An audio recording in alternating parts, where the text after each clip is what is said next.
Hey all, and welcome back to another exciting tutorial. In this video, I'll not only show you how to build and paint this amazing looking truck that you can actually drive around, but I'll also show you how to make an awesome obstacle course, so you'll have somewhere to drive your vehicle with a bit of a challenge. So let's not waste any more time and get started building this great little truck. The truck I'm building is the DAS 87 IFA W50 from tiny4x4.com. This kit is great for beginners who are just starting out with tiny RC cars, but seasoned professionals will also have fun with a kit like this. Here's a quick rundown of all the components you'll get in the kit. The DC motor, rear axle gearbox, front axle assembly, rims and tyres, chassis and main body, micro switch and power plugs. Other items you'll need to purchase separately are the electronic speed controller, radio receiver, and 1.7G servo, all available from Tiny4x4. You'll also need a suitable battery. For me, this is a 250 mAh battery that was small enough to fit inside the body of the truck. Some tiny LEDs are needed if you plan to add headlights and tail lights. And lastly, you'll want a compatible radio controller that will work with the receiver. All of this can be bought online, but there's only one way to ensure your security online while shopping, and that's with our sponsor, NordVPN. Hey, you're about to miss the turn. What, over here? Yeah, my phone says take a right here. Are you sure? I mean, it doesn't look safe. Sure it is. I have NordVPN. It protects me from spies and hackers trying to steal my data whenever I'm online. NordVPN is a virtual private network. I can surf the web anonymously, all of my data is encrypted, and my location stays private. It's like a cloaking device that protects me wherever I go. Where did they go? They are the best because they have super fast servers in thousands of locations across the globe. And as a bonus, you get access to geo-blocked content from anywhere in the world. Want to watch the Great Model Railway Challenge, but this happens? No worries, just set your location to the UK and start watching. To get NordVPN on a 2-year plan with 68% off, visit nordvpn.com. And to get 4 months extra for free, make sure you use the promo code TOWEN. Oh, that's cool. I'll go and check out nordvpn.com and use the promo code TOWEN. The chassis and body are 3D printed. A common problem with 3D printed parts is warping, which is just noticeable on the chassis. To straighten it out, I simply heat up the chassis near the center and gently apply pressure to bend it back and remove the warping.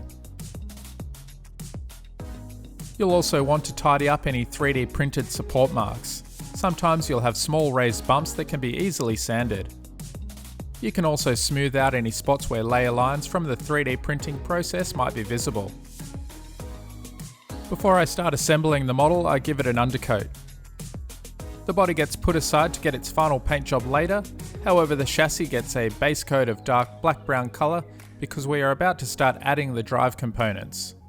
Just make sure to scrape away paint from any unwanted areas, like this spot where the body presses onto the chassis, and also where the rear wheel axle clips onto the chassis. Let's start by assembling the rear axle gearbox. There are only a few steps and it goes together quite quickly.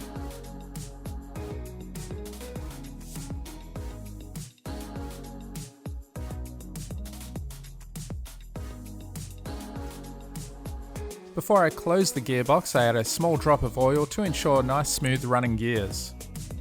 Once that's done, it's just a matter of carefully connecting the two halves of the gearbox, making sure that all the gears stay in their proper spot as the two halves are pressed together.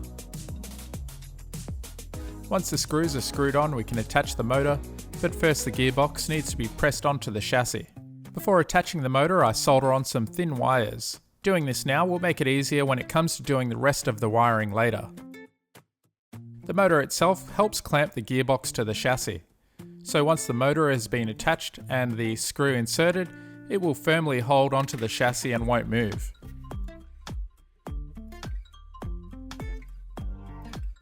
It's a good idea to test the gearbox now just to make sure that it all works. Now onto the steering assembly.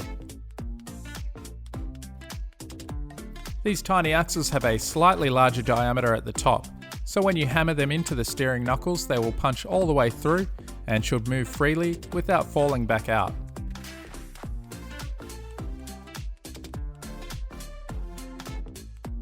The steering knuckle can then be attached to the front beam by gently bending the brass just enough so the nubs on the steering knuckle can slot into the front beam. Once it's in, some pliers are used to press the brass back down so the knuckle won't fall back out. The same process is also used to attach the tie bar to the other side of the steering knuckle. When doing this, just make sure to orientate the steering knuckles properly. They have a slight angle on each knuckle and should be angled inwards towards each other. Now this is a bit of a tricky part. We need to attach the front assembly using the brass pin. Locating the pin so it passes through the chassis and the hole in the front of the beam is a bit of a challenge. Just go slowly and gently until you start to see the pin moving. Then you'll know you've got the right spot. It's very easy to break the 3D printed chassis, so you want to just be very gentle and careful. You also want it to pivot freely. Right now it's much too tight, so wedging a knife here will help free up the pin just enough. The servo motor is a press fit. You'll most likely need to trim off the 2 screw tabs on each side so that it fits. Once you've got it fitted, the screw is attached. As always, I give it a test fit, and then just to make sure that it doesn't move, I added a few drops of glue. There's a great little spot for the charging port on the side, but you'll need to use a file to get it to fit.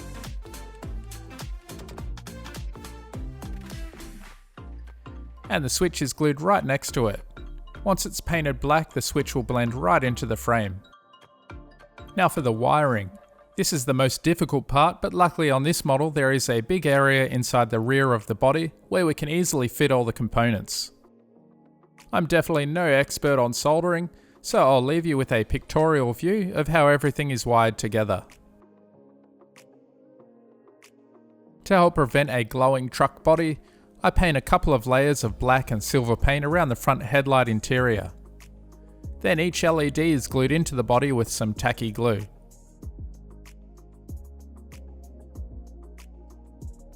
The rear taillights are also glued in, however there's no hole for them, so you'll need to drill out some small holes for them to fit into.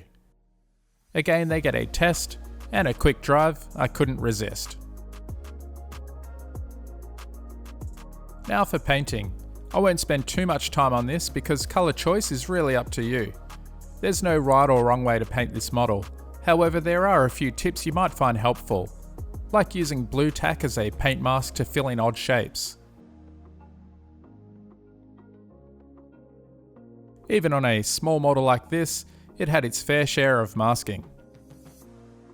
Once the base colour was down, I painted on some rust chipping with Vallejo rust and a fine tip brush. Streaking effects are added with MIG oil brusher and some enamel thinners. Working in a downward stroke to simulate dirt and grime streaking down from the rain. In the end, I felt like the rust chipping was a little heavy, so I went back over the model with the base colour and redid the rust chipping, this time not so heavy. There's even room for a driver in this model, something not often seen in these tiny cars because they are often really tight on space with all the electronics. To really make the model pop, we'll need some windows. These were laser cut on the BMO laser cutter. After taking a photo of each window, I used Photoshop to trace the shape of the window and exported that drawing as an SVG file. That way I could import the SVG file into the Beam Studio app and scale it accordingly. The window itself is thin, clear styrene stuck onto a piece of scrap acrylic. The black marker helps the styrene visible, so I know exactly where to position the file to be cut. Once I know where to position the cut, I simply adjust the settings appropriate for the material and cut. As you can see, for small jobs like this, it's very fast.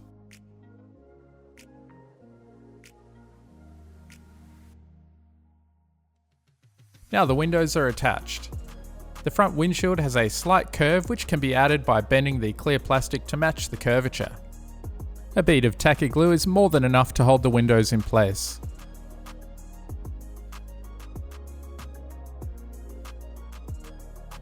and it looks 100 times better with the windows.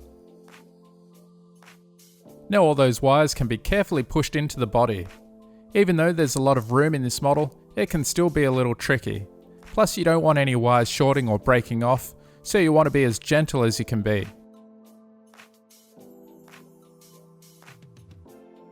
To help stop light leaks from the rear tail lights, I use some black plasticine to cover the back of each tail light. Now the chassis gets a bit of weathering.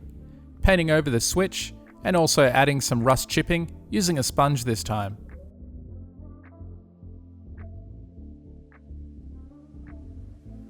Dust effects are also added with some light dust from the scale modeler supply. The same dust is applied to the wheels, giving them a nice weathered look, using my finger to wipe away any excess pigment. Now for the taillights. White taillights are a bit strange, so to make them red, a small drop of red paint is applied. Now they look much better. The wheels are pressed onto the axles. You may need a drop of glue. One of the rear wheels for me was a little bit loose. And lastly, some extra detail is added using the Alphen 3D printer. This printer has turned out to be extremely useful. I use it on almost every project, so I definitely recommend something like this if you build lots of models or even just a few. It has been a real game changer for me. I ended up printing an exhaust, an air intake, and some tiny mirrors. Once the parts are cleaned and removed from the supports, they are primed and painted and glued onto the model. When it comes to charging the model, you'll need a charger that is capable of charging a single cell LiPo. Most hobby chargers will be capable, and your local hobby shop will surely be able to help answer any questions you have. The truck looks really great and is perfect for anyone just starting out building RC vehicles. Now that we've finished building the truck, we can start on the scenery. As with all my dioramas, they start off with a solid base. Nothing too fancy, just a wooden frame, glued and clamped and stapled together. The core is made using extruded polystyrene, cut to fit nice and snug inside the wooden frame. It gets fixed permanently into the frame with a bead of polyurethane glue. The track plan is traced onto the base, however, as you're about to see, I should have just drawn the track plan directly onto the foam I used for the roadbed surface, because basically doing it the way I initially did it, I had to draw the track plan twice. Nevertheless, before committing to the final layout, I give the cars a test just to make sure they can actually get around the tight curves. And here's where I had to transfer the track onto my second piece of foam.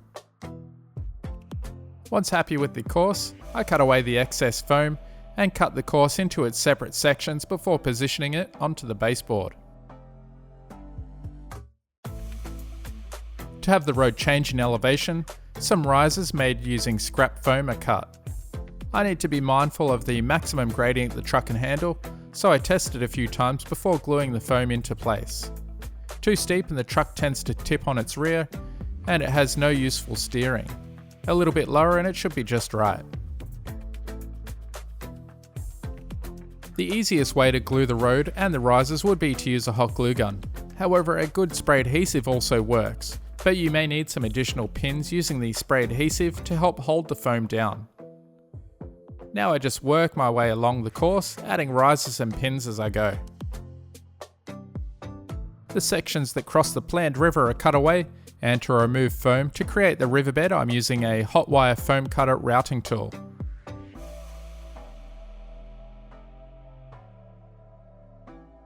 To fill in the terrain and create the contours, I used a roll of craft paper. But if you have got any old newspapers lying around, that would work perfectly as well. The rolls of paper are torn away and scrunched up, gradually filling out the scene. To help the paper stay where you want it, you can use some of the spray adhesive to help hold it down. All of this will be covered with plaster soon, so you don't need it to be too precise. To further refine the terrain contouring, the area is covered with Sculpt-It Modelling mix. This stuff is perfect for this type of application. Simply add water until it's a thick consistency that can still hold its shape. It's very similar to the more common sculptor mold and is really easy to use. You can just slap it on and push it around, filling in the scene and moulding it into hills and mounds. It also does a great job of holding its shape, so it's perfect for steep hills. It can also hold its shape on small overhangs like this to create tunnels and caves. As the plaster starts to set, I continue to smooth it out, especially on the sections of road because I want them to be nice and smooth. The hillsides don't matter as much, but I do tend to keep everything nice and smooth so I can go in later and add more texture to specific locations as desired. A few rock molds here and there also look great to help liven up the scene. If you're not happy with the look, don't be afraid to hack into the scene and make changes. The span between these two hills was much too close, but it was easy enough to chop away what I didn't like and patch it up with some more plaster. I make sure to add some undulations to the road surface as well, just to make the drive a little bit more challenging. The Dremel makes light work of the fascia, so now the front of the river will be visible to the viewer. To build the bridges, I used a variety of wooden materials. Pieces of strip wood, and even some small isopole sticks. The Micromark Chop-It got a lot of use building these bridges. This tool has definitely had its fair share of use. I don't use any specific techniques for the wooden bridges, just some basic techniques and tachygraph glue to assemble the structure. I didn't even pre-draw any templates. I just had an idea in my head of what I wanted the bridge to look like, and I just started cutting and gluing. Once each section was built, I'd test fit and cut it into the terrain if required, and then basically construct the bridge in place. This actually worked quite well, especially for fitting the bridge into uneven terrain. A small amount of sanding was done just to make the run over the bridge a little smoother. Some extra detail is added to make the bridge look nice and also to help keep the wheels from running off the edge. The lower bridge over the water is just a bunch of twigs from the backyard, but they certainly look effective. To help the bridges blend in, some dark brown is painted over, almost a wash consistency, and once dry the entire bridge is dry brushed with some off-white to give it an aged look. The fastest and easiest way I know to paint rocks. First some grey. Second, a black acrylic wash liberally applied over the top and dabbed with a paper towel to remove excess. And finally, a dry brush with some off-white. 3 steps and they look awesome. The rest of the area is painted with an earthy brown to hide any remaining white, trying my best to be careful around the nice rocks we just painted. The dirt texturing is made using an actual dirt mixed 1-to-1 with beige coloured grout. In this case it was Davco tumbleweed colour. I mixed 3 grades, fine, medium and coarse. Because there are a lot of steep surfaces on this model, I'll need to paint some diluted Mod Podge matte over this surface before applying the dirt texturing, just to make sure that the grout will stick. I started with the river and covered the riverbed with lots of the coarse stones first, followed by a sprinkling of fine dirt texture. This process is repeated across the surface of the model until all the brown painted areas are covered with the dirt texture. Once it's all covered, any excess from the rock surfaces is dusted away with a soft brush. To fix all this down, I'm using my Scenic glue mixture, 1 part Mod Podge matte, 3 parts water, and a few drops of dish soap, along with the isopropyl alcohol to help the glue soak into the dirt. Spraying both bottles at the same time seemed to work quite well, and this is continued until the entire model is covered with glue. You want to make sure you apply plenty of glue to ensure that the dirt is fully soaked, especially along the river surface, because there is quite a thick layer of dirt along the river. The bridges can be glued down in place now.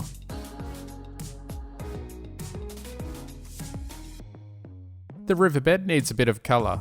I plan to cover it in quite a murky brown colour, so all I really need to do is show a bit of depth.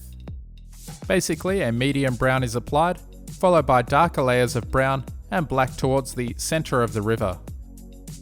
I really soak the area heavily so all the colours blend together with a smooth gradient. Using the airbrush as I've done in previous videos could also work well in this case. Once all that is dried, I give the surface a dry brush with some off-white to bring out some of the surface detail. Now the log bridge can be added and permanently glued down. A bit more blending of the bridges can be done with some of the medium dirt texture, and then to highlight the road, a lighter dirt and grout mixture is added along the road surface. Once that's done, a second misting of alcohol and glue is applied to fix the dirt in place. Now for my favourite detail, the water. This is deep cast clear epoxy from AA Composites in Australia, along with some murky water tint from Woodland Scenics. This stuff is perfect for doing rivers like this. I first make sure to seal up the ends of the river so the epoxy doesn't spill out onto the floor. Now I can start mixing. It's mixed in a ratio of 2:1. This stuff has a long working time, so there's no rush to finish. It's a slow curing resin, which is why it's good for doing large deep pours. Once the two parts are combined, I mix for about 5 minutes. It will go cloudy initially, but as the resin mixes together it will gradually clear up. Next I add the water tint until I get the colour I like. I also ended up adding a couple of drops of blue to give it a hint of a blue reflection. It's also a good idea to have some paper towels, isopropyl alcohol, and a hot glue gun ready to go to clean up any leaks and plug them if needed. Now I just take my time and gradually fill up the river with the resin. It's quite mesmerising watching the river come to life in this step. If you need to, you can use a stick to push the resin around if required. However, it will fill in all the gaps as it finds its own level over time. And speaking of level, you want to ensure your workbench is level before pouring. After about 10 minutes, you can pop the surface bubbles with a butane torch, but just try to avoid setting the bridge on fire. Now it's left for about 24 hours. After it's set, we can remove the dam pieces, peel away any excess hot glue, and trim down the lip right on the edge of the river. I create a mask for the river using some Mod Podge gloss. I still need to do a lot of scenery and glue spraying, so to protect the surface I paint over a thick layer of Mod Podge. Once the last bit of gluing is done, I can come back and peel this layer of Mod Podge away. Now for static grass. I'll be using a range of grass from Warworld Scenics, along with the Woodland Scenic Static King and some spray adhesive. To start with, a mixture of 2mm grass is applied first. This is a general covering and layers will be built up on top of this. The spray adhesive is carefully applied in the desired areas.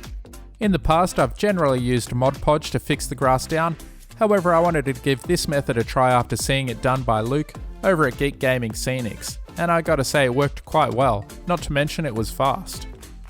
Once that layer is down, excess is removed with a vacuum that has a stocking over the end to collect the loose fibres. A second layer of 2mm beige is added next, and again excess is vacuumed away. I continue to add various shades and lengths of static grass, gradually building up the depth and colour. I also tease certain areas a little to give the grass a more rough field look. More ground texture is added using ground leaves and some various foams from Woodland Scenics. The ground leaves are definitely one of my favourite textures to use. Just like the dirt, you'll need to apply some Mod Podge, lightly diluted with some water on the hills and slopes, so the texturing material sticks and doesn't just slide down to the bottom. I apply these textures right across the surface of the model, building it up more in certain areas and lighter in others, doing my best to get them to stick to the slopes. The various foams add colour and a hint of weeds and low-lying shrubs. Before gluing, any unwanted texture material is dusted away from the road surface. And just like the dirt textures, these two get glued down by misting over isopropyl alcohol and some of the Scenic glue mixture. Don't forget to soak up excess glue, especially from the rock surfaces, because they can start to become shiny. Road tyre markings are created using yellow ochre pastel, ground down to a fine dust. Using a nice soft brush, it is lightly applied along each of the wheel tracks. It is then dusted and feathered out so that it blends in with the rest of the scenery.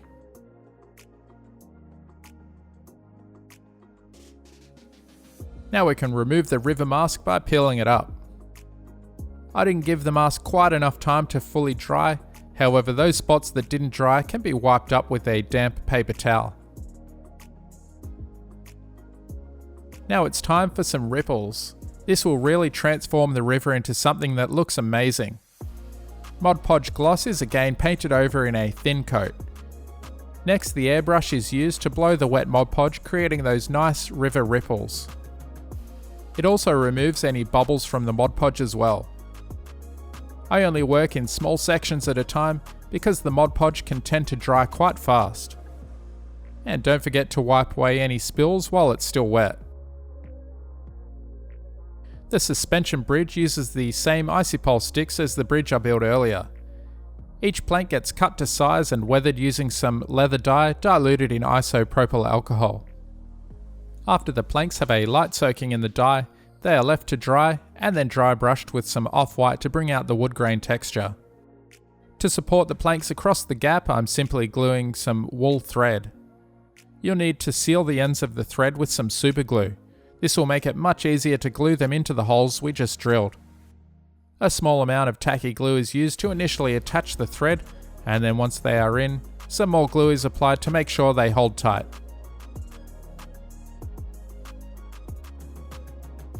Now all we need to do is apply a drop of glue along the thread and drop in each of the planks until the span has been covered.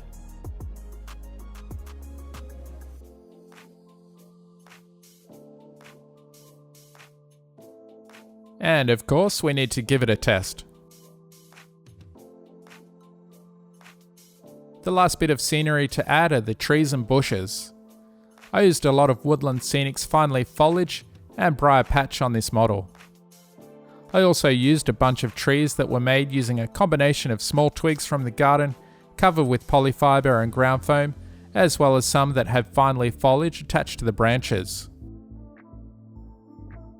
The last job that needs to be done is to paint the edges black to help frame the model, and we're done. This model was so much fun to build, and it now gives me somewhere to drive my RC vehicles. You could even make a few of these models and connect them together so you can drive across some different scenes. Don't forget to subscribe right here and check out more awesome content like this video here.